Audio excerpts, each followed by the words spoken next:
Hello friends, എല്ലാവർക്കും super കൺമണി സീരിയലിലെ latest promo റിവ്യൂയിലേക്ക് സ്വാഗതം. അങ്ങനെ കൃഷ്ണൻ്റെയും കൺമണിയുടെയും ഏറ്റവും വിശേഷപ്പെട്ട അവർ പ്രണയം തുടങ്ങിയിട്ട് ആദ്യത്തെ വാലൻസ് ഡേ വന്നിരിക്കുകയാണ്.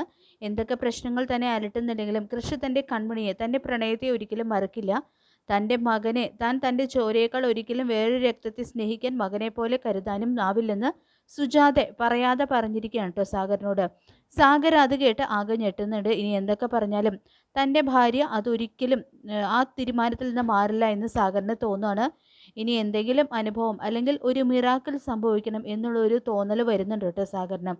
ഈ ചിന്ത കൊണ്ട് തന്നെ തൻ്റെ കുടുംബത്തിനോ കൃഷിനോ എന്തെങ്കിലും അത്യാപത്ത് സംഭവിക്കാതിരിക്കട്ടെ എന്നുള്ളൊരു ചിന്തയാണ് സാഗറിനുള്ളത്.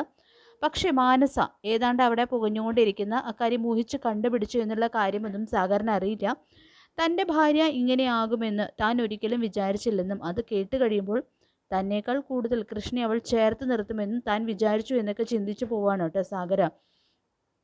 ആ ഒരു വിഷമത്തിനിടയിലും കൃഷ്ണൻ ഏക ആശ്വാസമായി വരുന്നത് കൺമണിയാണ്. കൺമണി കൂടി ഇല്ലായിരുന്നുവെങ്കിൽ ആ സമയത്ത് അയാൾ നല്ല പോലെ ഒറ്റപ്പെട്ടു പോയേനെ. കൃപയുടെ സാന്നിധ്യം ഉണ്ടെങ്കിലും അതും അത്രയ്ക്ക് അയാൾക്ക് ആശ്വാസമായിട്ട് തോന്നുന്നില്ല. മാനസ സുജാത അങ്ങനെ പെരുമാറുന്നതിൻ്റെ കറക്റ്റ് കാരണം പറഞ്ഞാൽ നല്ല പോലെ പണി കിട്ടും സാഗർ കുടുംബത്തിന്. പിന്നെ ആർക്കും നിക്കക്കളി ഇല്ലാതാകും. ഇപ്പം തന്നെ കൃഷ്ണനെയും ബലരാമനെയും ശത്രുക്കളാക്കാനുള്ള കരുനീക്കങ്ങൾ നടത്താനുള്ള പ്ലാനിങ്ങിലാണ് കേട്ടോ മാനസ. പിന്നെ അതിൻ്റെ യഥാർത്ഥ കാരണം പറഞ്ഞാൽ എന്താവും സ്ഥിതി? പക്ഷേ കൺമണി ഒരിക്കലും വെറുതെ ഇരിക്കില്ല. മാനസയുടെ സകല കുതന്ത്രങ്ങൾക്കും അവർ മറുപടിയായിട്ട് ചെല്ലുകയും ചെയ്യും. തൻ്റെ കൃഷി സാറിനെയും കുടുംബത്തെയും തൊട്ട് കഴിഞ്ഞാൽ കൺമണി വെറും കൺമണി ആകില്ല. അങ്ങനെ കൺമണി കൃഷ്ണൻ്റെ വീട്ടിലെത്താണ്. സാഗറും സുജാതയും അറിയാതെ കൃഷ്ണനെ ഒന്ന് പറ്റിക്കണമെന്ന് തന്നെ കൺമണി ഉറപ്പിച്ചിരിക്കുകയാണ്. അങ്ങനെ കൃഷ്ണന്റെ മുൻപിൽ മാത്രം അവൾ പ്രത്യക്ഷപ്പെട്ടു.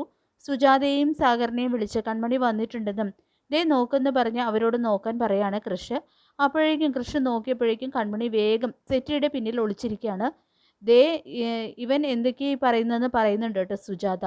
സുജാതയും കൺമണിയും സാഗരും കൃപയും ഒക്കെ കൂടിയുള്ള ഒളിഞ്ഞുകളിയാണ് കേട്ടോ അവിടെ. ബലരാമനും ഒക്കെ കൂടി ഇവന് തലയ്ക്ക് വല്ല ഭ്രാന്തുണ്ടോ എന്നൊക്കെ പറഞ്ഞ് കൃഷ്ണനെ കളിയാക്കുന്നുണ്ട്.